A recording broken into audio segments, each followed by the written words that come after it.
நேற்று தேமுதிக வந்து பார்த்தவுடன் மதிமுக வெளியேறும், அவர்கள் பிஜேபியோடு அதிமுகவோடு பேச்சை ஆரம்பித்து விட்டார்கள் என்று ஏதோ அவர்கள் பக்கத்திலே இருந்து லைட் பிடித்ததை போல எந்த சூழ்நிலையிலும் எந்த காரணத்தை கொண்டும் இந்துத்துவ சக்திகளோடோ RSS பின்னணியில் இயங்குகின்ற பாரதிய ஜனதா கட்சியோடோ மறுமலர்ச்சி திராவிட முன்னேற்ற கழகம் இம்மி அளவும்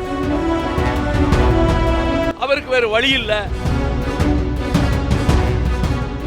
தனி அரசு திராவிட முன்னேற்ற கழகத்தினுடைய தனி அரசு தான் அமையும், கூட்டணி அரசு அல்ல. அவர்கள் முழு பெரும்பான்மையை பெறுவார்கள் என்பதை நான் கடந்த சில நாட்களாகவே பத்திரிகையாளர்கள் சந்திப்பிலே சொல்லி வருகிறேன்.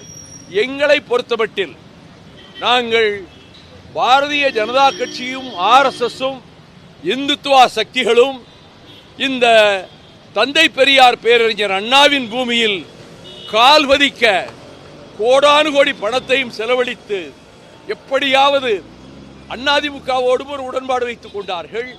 அவர்கள் இங்கே நுழைய உட்படுகிறார்கள். அதை தடுக்க வேண்டியது திராவிட இயக்கத்தில் இருக்கக்கூடிய ஒவ்வொருவரின் கடமை என்று கிட்டத்தட்ட 2 ஆண்டு காலமாகவே நான் சொல்லி வருகிறேன். அந்த அடிப்படையில் தான் கடந்த தேர்தலில் திராவிட முன்னேற்ற கழகத்தோடு மறுமலர்ச்சி திராவிட முன்னேற்ற கழகம் உடன்பாடு வைத்துக் கொண்டதற்கு அடிப்படை காரணமே இந்துத்துவ சக்திகளும் பிஜேபியும் தமிழ்நாட்டிலே நுழைய விடமாட்டோம், தகர்ப்போம், தவிடுபடி ஆக்குவோம் என்றெல்லாம் சொல்லித்தான் நான் எங்கள் இயக்கத்தை திராவிட முன்னேற்ற கழகத்தோடு நடந்து முடிந்த தேர்தலில் உடன்பாடு வைத்துக் கொண்டோம். அதே நிலைப்பாடுதான் இன்றும் தொடர்கிறது, நாளையும் தொடரும்.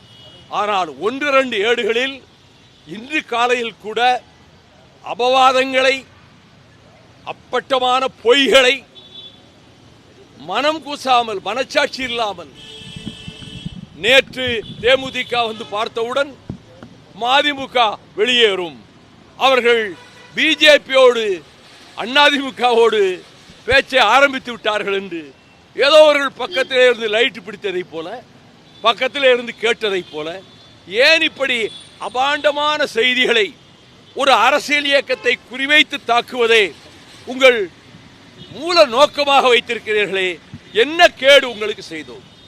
நான் தொடர்ந்து எல்லா கூட்டங்களிலும் பாரதிய ஜனதா கட்சியையும் இந்துத்துவ சக்திகளையும் மிக கடுமையாக தமிழ்நாட்டில் எவரும் விமர்சிக்காத அளவுக்கு நான் விமர்சித்து வருகிறேன்.